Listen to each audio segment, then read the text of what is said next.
Hello, I'm Tim Krul. Welcome to Norwich City Central. Hello everybody, Lewis, Norwich City Central. I hope you're all doing really well. Norwich versus QPR, Saturday the 29th of December, 3 o'clock. Really looking forward to it, and let's hope Norwich City can win their last game of 2020 in style. Going up against QPR. In this video, I will be going through the team news and predicted lineup, as well as previewing the Norwich versus QPR game. I'm really excited for this one. I think it's a great opportunity for Norwich City to get back to winning ways, and let's hope we can score a few goals. Firstly, though, I do have an announcement to make. It's something which I've been planning for a little while now, and I'm really excited to reveal it to you guys. Particularly, I want to say firstly, thank you for all the support for the match previews and match reviews and all the support this season. And over the years, it's been really appreciated. I'm delighted to say Norwich City Central are going to be doing my first merch release. I've been on the channel now for 3-4 years, and the channel growth has been absolutely fantastic. To be the second largest independent fan channel is absolutely brilliant, and something I'm really delighted, and I couldn't do it without your support. So I thank you guys to the bottom of my heart. Doing this channel has allowed me to express my opinions of Norwich City, and not living in the area of Norwich. That's why I wanted to start the channel, to express my opinions, build a community, and through the channel I've made so many friends, and it's been absolutely brilliant. Friends in real life and friends online too. So thank you so much for your support, and yeah, delighted to say I'm going to be doing my first merch release. Will be released on New Year's Day. Have some really interesting and exciting designs. I've been having a little while planning it now to try and get the highest quality possible for you guys, and I feel like the prices are good. I feel like the quality is really good, and I really hope you do enjoy the products, which will be released on New Year's Day. It's been something me and my partner have been going through, and yeah, I think it's something which is really exciting, and I'm delighted to say my first merch release will be released on New Year's Day. So thank you for all your support, and let's get into the match preview now. So Norwich City versus QPR. Obviously Norwich City coming off the back of that 1-0 defeat to Watford. Before that, no, Norwich City were in excellent form, winning 4 or 5 games in a row. But of course, coming up against Watford, one of the toughest teams in the division, it was always going to be a tight game, a tough game, and Watford managed to get the win. But QPR at home presents probably the most perfect opportunity for Norwich City to get back to winning ways. QPR are in terrible form. They're in one of the worst form teams in the division, and it's a brilliant opportunity for Norwich. In terms of the team news as well, I'm delighted to say players are coming back from injury. Who would have thought it? Who would have thought it that Norwich City's injury list is actually shrinking instead of growing? Lucas Rupp's going to be back. Javi Quintila's going to be back to start 90 minutes. Of course, the likes of our wingers, Ono Hernandez and Poeta are out, which is a blow, because I feel like, particularly for that Watford game, we kind of missed that injection of pace and that creativity and that unpredictability. Of course, Ida's out as well, but no, a lot of players returning, and that's really exciting. This is the team I would like to see Norwich play against QPR.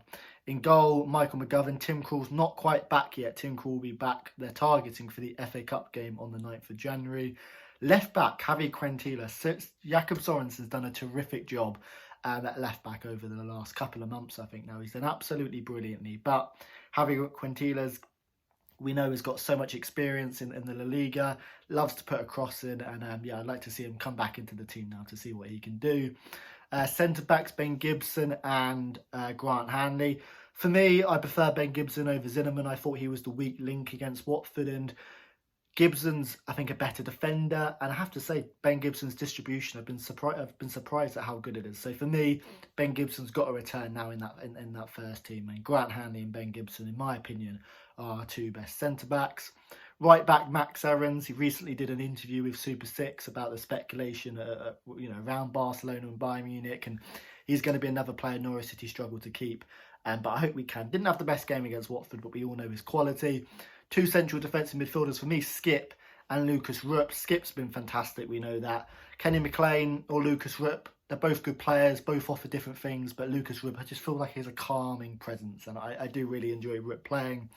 In terms of the front three, Cantwell on the left did really well in his last home game against Cardiff, where Norwich City had that brilliant 2-0 victory. We played absolutely superb, and I'm sure Cantwell can build on that.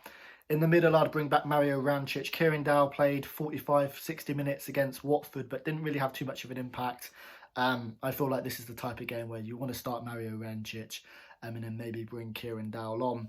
I think our performance against Cardiff, the last game at Carrow Road, was probably our best one of the season. So there, and that was because of the brilliant link-up play between Buendia, Rancic, and Cantwell. So I'd keep that front three, and Buendia on the right. Arsenal are linked with Buendia in a £15 million move, which for me is just laughable. I'm sure you can hear my laughing, behind it all. 15 million, that is ridiculous. He's worth at least double that. So the fact that Arsenal fans think they're going to get Buendia for 15 million is laughable. And if clubs don't match our asking price with Buendia, we're under no obligation to sell like we did with James Maddison. Buendia is such a talented player, 6 goals, 6 assists, one of my favourite players. And it'd be brilliant to keep him. And up front, Timu Pukki, he's the 4th top scorer in the division with 10 goals. We all love a Pukki party, don't we? A brilliant finisher, pun intended, of course. But no, he hasn't necessarily done the best at Carrow Road. I think he's only scored 2 goals at Carrow Road. His brilliant form's been away from home, where he's been scoring goals for fun. But at home, it's difficult to come by. Probably because he doesn't have quite as much space in behind. And against QPR, we're going to get a similar game as to what we've had most games at Carrow Road, where teams sit back and it's about Norwich City being patient and trying to find their goal and not allowing QPR too many opportunities on the counter-attack. Looking at QPR's team managed by Mark Warburton, a fantastic manager who's won a lot of things. QPR obviously were tipped to be kind of the next Man City with all that money in the early 2010s, but they got relegated, and I feel like they've been suffering the consequences of all that money spent and the debts for several years, and I still feel like they are suffering the consequences, which sometimes shows just because you have an expensive and rich manager, it doesn't always work out successfully. But yeah, QPR started the season okay, but haven't won a game in December. Let's hope that doesn't start now. We're obviously beating Norwich, but yeah, QPR have been in really poor form, and it offers a brilliant opportunity for Norwich to get 3 points. The top scorers share with 5 goals from the central attacking midfield spot. But apart from that, famous last words, there's not really too many QPR players which I think Norwich City should be fearful of. They've got a good team, but they're out of form, they're out of confidence, and it offers hopefully the opportunity for Norwich to get lots of goals. Which is, of course, what you want to see. QPR lost Eze, and that was a massive blow because Eze is such a talented footballer, and QPR did really good to develop him. But apart from that, they've got a decent team, good manager, but suffering with low confidence. It's a real good opportunity for Norwich City to get 3 points. In terms of that last game against Watford, Norwich City, I don't think there's any necessarily point of panicking. Norwich City are still 4 points top of the table. Of course, there's a lot of good teams, Bournemouth, Swansea, Watford, all hot on our tails. But we are the best team in the division after 21 games, and there's no room to panic. I think this is a great opportunity for Norwich to get 3 points. What we didn't do too well against Watford is obviously gave away a silly goal, and sometimes our play was a little bit predictable. So, a bit faster movement, get the ball into Buendia a little bit quicker, get the ball into Rancic quicker, and we'll create some problems. In terms of a score prediction, Norwich City haven't really thumped anyone yet. Most of our wins have been by a 1-goal margin, but I think this is the day we finally get a comprehensive victory. So I'm going to go Norwich City 3, QPR 0, Pukki to get 2, and Cantwell to get the other. I'd love to hear your thoughts down below. And yeah, just finally from me again, thank you so much for all the support. My first merch release after 3-4 years on YouTube, so I'm really excited for that, and I hope you guys enjoy when that day comes about on the 1st of January. So thank you for watching. Have a good day, and let's hope we can celebrate another Norwich City victory against QPR. Thank you, and I'll see you later.